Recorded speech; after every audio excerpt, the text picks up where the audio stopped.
If you're not willing to go in there and face yourself, you're not gonna find anything. You're gonna live right here on surface, man, right here on surface. So if there is an ending to this world and there is somewhere to go and there's a judgment, you're gonna get there and you might see a chart. And that chart may tell you who the fuck you should have been. And now you get the rest of your life to think about that. Man, I could have lived a much better life if I just would have just suffered a little bit more. If I just would have went in that and realized I had so much more. But fear and the 40% and living here versus living here, being afraid, stop me. Your biggest enemy, the most important conversation you will ever have in your life is the one you have with yourself. You wake up with it, you walk around with it, you go to bed with it. Eventually, you're going to act on it, whether you're good or bad. You have to. That's why the whole thing about this book I have, it's about you. It is about you.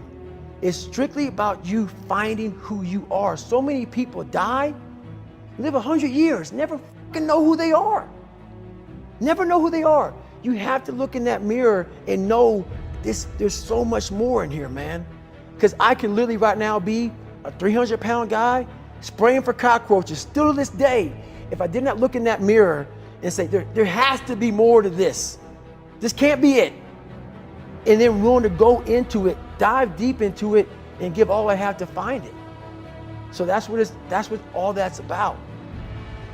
Let's say there's 10 people in this room, and we're all mediocre. But I'm the best of the mediocre people. I now think I'm great. I'm great.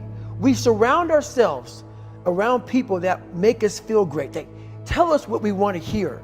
The second we put ourselves amongst the uncommon people, we don't like that feeling, that challenging feeling of that person who's waking up at 3:30 in the morning and say, hey, push your on, we're going for a run. We don't like that challenge. We like that person who says, hey, you know, man, I don't feel good today, man. And they say, oh, it's okay, brother.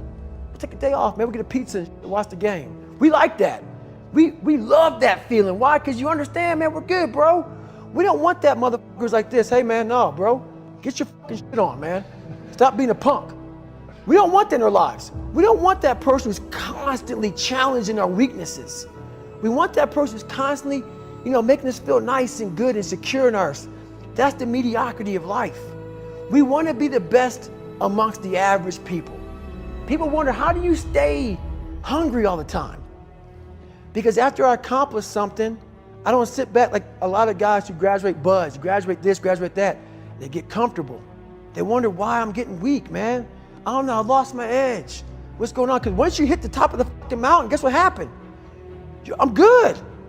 I'm good, so you wonder why you're falling down now. Because once you reach the top of the mountain, you got to build another one. That's mediocrity. There's a lot of people in mediocrity who have a nice resume, but they're one-timers, man. They hit a one-time deal, they busted it open, got a lot of money, but they're good. You're mediocre now, man. What are you fucking doing today, tomorrow, the next fucking day? That's why I don't listen to theorists. I don't listen to all that bullshit. I listen to a motherfucker who's like this, man. What's wrong, man? I'm fucking tired, dude. Why are you tired? Because tomorrow, I gotta do the fucking shit again, man. Whatever it is that made me fucking nauseous and sick to my stomach, it made me hurt. There's no ending. And that's the person I listen to. That's the person who's gained knowledge. You gain knowledge through suffering. And on the other end of suffering is a world that very few have ever seen.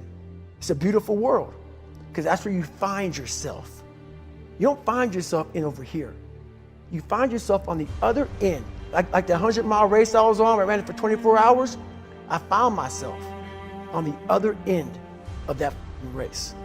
That 19 hours, I found, wow, there's a whole nother world out here that I've never even saw. But the world's in your mind. And that's what all that mediocrity is about. The mind has the tactical advantage over you at all times. At all times of your life, the mind has a tactical advantage over you. Why is that? It knows what you're afraid of. It knows your insecurities. It knows your deep, dark lies. And it starts to push you away from that. It pushes you in a direction that is comfortable. The mind controls everything. So what I realized was that when I was growing up and I was 300 pounds and I got all fat and I got all insecure, I realized that my mind kept taking me in this direction. When things got uncomfortable for me, when I was facing my insecurities, I was facing my fears, my mind said, oh no, we have the tactical advantage. We need to get you, separate you from this feeling over here. Life's all about feelings. We want the happy feeling. We don't want that feeling of this sucks.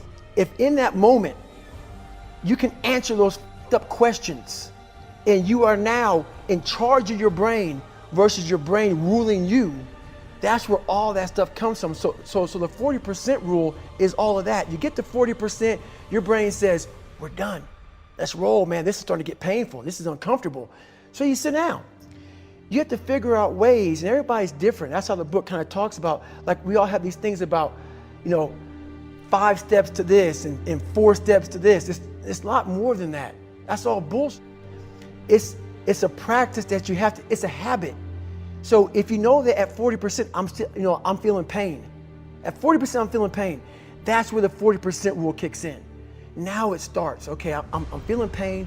My mind's saying all this to me. It's saying, get out of here, run, flee. The fight or flight kicks in. Okay, we're done. We're not good enough. It starts telling you all these things. You start to believe it because the mind controls all. This is the time where you have to gain control back of your mind. It's okay.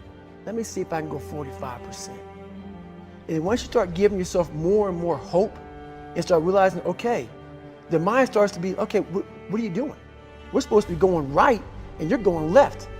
You start then controlling your mind. Start finding more in yourself. And then it goes from 40% to a lot further than that. But that's the start of it though. Get to the spot where your mind is saying stop. Wherever that is, you gotta get there first.